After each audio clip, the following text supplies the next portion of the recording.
Hello student, last video में हमने photosynthesis के बारे में डिस्कस किया था, राइट? और एट द एंड हम स्टोमाटा के बारे में डिस्कस कर रहे थे। स्टूडेंट, हमने फोटोसिंथेसिस प्रोसेस में स्टडी किया था कि जो क्या है तो 6CO2 react with 12H2O in presence of sunlight at chlorophyll pigment, okay, which is responsible for the green coloring plant and convert into C6H12O6 means carbohydrates, okay, it's a glucose, then release 6O2 plus 6H2O, okay student. तो ये हमने discuss किया था last lecture में, और इसमें हमने study किया था कि chlorophyll pigment trap light energy, then light energy convert into chemical energy, okay, and form a carbohydrate.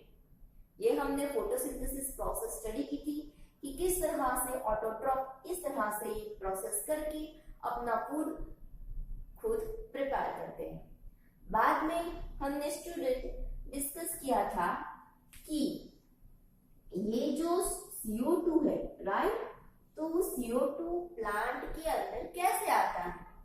तो CO2 जो है वो प्लांट के अंदर with the help of pore-like structure present onto the surface of leaf is known as a stomata, right? तो ये जो leaf है, लीफ के ऊपर माइन्यूट पोर-लाइक स्ट्रक्चर्स प्रेजेंट रहता है, और उस पोर-लाइक स्ट्रक्चर्स को हम स्टोमाटा कहेंगे, राइट? स्टूडेंट, हमने आगे भी बात की थी कि फोटोसिंथेसिस प्रोसेस में जो ये स्टोमाटा है वो इम्पोर्टेंटली वर्क करेगा। क्यों?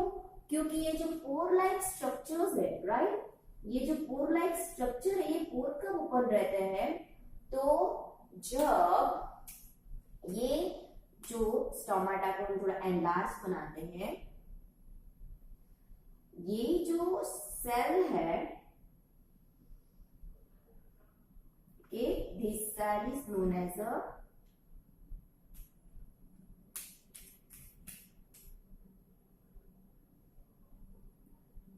गार्ड सेल, ओके, ये गार्ड सेल है, और गार्ड सेल के सराउंड में होते हैं हेल्पर सेल और supporter cells, okay, this one is supporter cells, okay, और इस तरह से बीन शेप में गार्ड सेल प्रेजेंट होता है। अब स्टूडेंट क्या होगा, तो ये जो पोर माइन्यूट पोर प्रेजेंट है लीफ के ऊपर, अगर ये गार्ड सेल के अंदर वाटर आएगा, ओके, तो ऑफ कोर्स प्लांट का सेल है, तो ये प्लांट यहां से रूट में से अब्सॉर्ब करेगा वाटर, राइट? तो जब इसके अंदर सेल के अंदर वाटर रहेगा तो ये क्या होता है, तो ये सेल स्वॉलन होता है और इस तरह से फूल जाता है, और यहाँ पे ये जो आपको दिख रहा है ना pore like structure, that pore-like structure form that is known as a stomatal pore or aperture, okay, stomatal pore or aperture, okay। अगर ये गार्ड सेल में से वाटर निकल जाए तो ये सेल श्रिंक हो जाता है, और क्या होता है, तो ये स्टोमाटल पोर बंद हो जाता है, ओके। स्टूडेंट, पहले तो स्टोमाटा क्या है वो क्लियर है, तो minute pore like structure present on the surface of leaf that is known as a stomata. अब इसका एनलार्ज करके हम स्ट्रक्चर स्टडी करें तो इसमें क्या है, तो टू बीन शेप में गार्ड सेल है और उसके सराउंड में सपोर्टर सेल है। अगर गार्ड सेल के अंदर वाटर प्रेजेंट रहता है तो ये जो स्टोमाटल पोर है वो ओपन रहेगा, अगर वाटर निकल जाता है तो ये श्रिंक रहेगा, ओके। स्टूडेंट, हमने लास्ट लेक्चर में भी बात की थी कि जो डेजर्ट एरिया में रहते हैं, डेजर्ट एरिया में जो प्लांट होते हैं वो सिर्फ डे में लाइट एनर्जी ट्रैप करते हैं और फोटोसिंथेसिस का जो रिएक्शन है वो नाइट टाइम पे करते हैं। ऐसा क्यों? तो स्टूडेंट, ये जो पोर अगर डे टाइम पे ओपन रहेगा तो यहाँ से क्या होता है, तो मैक्सिमम नंबर्स में यहाँ से वाटर लॉस हो जाता है। इस सेल में वाटर है और ये वाटर इवोपरेट हो जाता है। तो ऑलरेडी डेजर्ट एरिया में तो वाटर कम होता है और दैट टाइम अगर ये स्टोमाटा ओपन रहेंगे, ज्यादा नंबर्स में रहेंगे, तो प्लांट कैसे सर्वाइव कर पाएगा? इसमें से तो सारा वाटर निकल जाएगा। सो दैट आपने देखा होगा तो डेजर्ट एरिया के जो प्लांट होते हैं वो कैसे जेली लाइक स्ट्रक्चर्स और थॉर्न लाइक स्ट्रक्चर सरफेस पे बनाया होता है। क्यों? तो उस एनवायरनमेंट में अडेप्ट होने के लिए, वहां पे टिके रहने के लिए। ओके स्टूडेंट, तो क्लियर है कि क्यों डेजर्ट एरिया वाले प्लांट में ये जो प्रोसेस है वो नाइट टाइम पे होती है? क्योंकि स्टोमाटा के थ्रू वाटर इवोपरेट हो जाता है, वाटर लॉस हो जाता है, सो दैट ये जो प्रोसेस है ये नाइट में होती है इन डेजर्ट एरिया प्लांट में। ओके, तो अब स्टोमाटा क्या है, स्टोमाटल पोर क्या है, गार्ड सेल क्या है, कब क्लोज होता है, कब ओपन होता है? नाउ क्लियर कि जब वाटर फिल हो तो ओपन हो जाता है, वाटर निकल जाए, स्टिक हो जाए तो क्लोज हो जाता है। ओके, स्टोमाटा जो है वो फोटोसिंथेसिस प्रोसेस में, वाटर इवोपरेशन में बहुत इंपॉर्टेंटली वर्क करेगा। Clear student? नॉट ओनली ये जो लीफ होते हैं उसके अलावा स्टेम के ऊपर भी होता है। ओके, अगर स्टेम के ऊपर हार्ड रूट के अंदर होता है, it is known as a lenticels. Okay, तो स्टोमाटा लीफ के साथ साथ स्टेम्स के ऊपर भी प्रेजेंट रहते हैं। ओके स्टूडेंट, तो यहाँ पे जो है हमने ऑटोट्रॉफिक मोड ऑफ न्यूट्रिशन के बारे में डिस्कस किया, जो कि प्लांट करते हैं, आल्गीज करती है, जिसके पास क्लोरोफिल पिगमेंट है।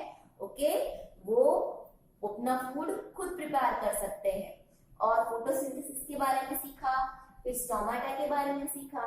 स्टूडेंट, हम प्लांट के न्यूट्रिशन के बारे में बात कर रहे हैं। हाँ, उसे कार्बोहाइड्रेट तो एज अ फूड बना दिया, लेकिन साथ ही साथ जो भी प्लांट होते हैं उसे वाटर के साथ साथ बहुत सारे मिनरल्स जैसे कि magnesium, potassium, iron, nitrogen, okay, ऐसे बहुत सारे अनदर कंपाउंड भी चाहिए होते हैं। तो वो जो है आपको पता है, तो नाइट्रोजन तो बहुत एक्सेस अमाउंट में एयर में है, लेकिन प्लांट उसे एज अ गैस यूज नहीं कर सकता है। तो हमारे एटमॉस्फेयर में ऐसे ऑर्गेनिजम्स है, सॉइल में ऐसे ऑर्गेनिजम्स है कि वो क्या करते हैं, तो एटमॉस्फेरिक जो भी नाइट्रोजन है उसे सॉइल में फिक्स करता है नाइट्रेट एंड नाइट्राइट फॉर्म के अंदर।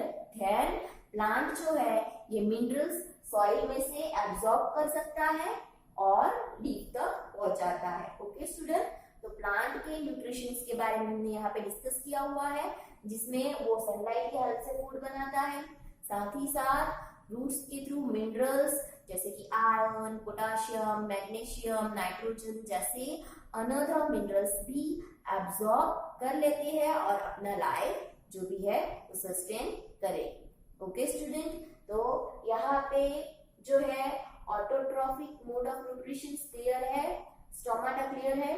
स्टूडेंट, आपकी बुक में जो है एक पिक्चर दिया हुआ है जिसमें लीफ का सेक्शन दिया हुआ है।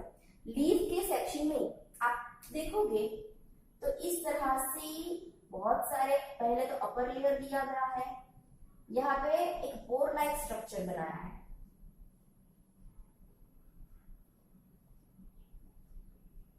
वो पोर लाइक स्ट्रक्चर क्या है, तो वो पोर लाइक स्ट्रक्चर कुछ नहीं बट स्टोमाटल पोर यानी कि स्टोमाटा है। ओके, और साथ ही साथ इस तरह से उसमें एयर स्पेस दी गई है और एयर स्पेस के साथ इस सेल के अंदर इस तरह से एक ऑर्गेनल दिखाई गई है, that organelle known as a chloroplast. Okay, ये है एपिडर्मल लेयर यानी कि सबसे ऊपर वाला लेयर।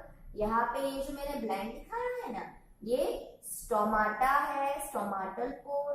देन इसके अंदर जो मैंने सेल ये ड्रॉ जो किए हुए ना, ये मैंने सेल ड्रॉ किए हुए हैं और सेल के अंदर है क्लोरोप्लास्ट ऑर्गेनल और ये क्लोरोप्लास्ट ऑर्गेनल के अंदर क्लोरोफिल पिगमेंट रहता है। ओके, और यहाँ पे देखो तो ये जो लीफ है, इस लीफ में एयर स्पेस आपको ज्यादा देखने को मिलेगी। स्टूडेंट, ये पिक्चर आपके बुक में दिया हुआ है। सो यहाँ पे सिर्फ क्लोरोप्लास्ट ऑर्गेनल दिखाई हुई है और स्टोमाटा दिखाया हुआ है। Clear student? अब आगे हम नेक्स्ट लेक्चर में जो है हेटेरोट्रॉफिक मोड ऑफ न्यूट्रिशन के बारे में डिस्कस करेंगे। Thank you.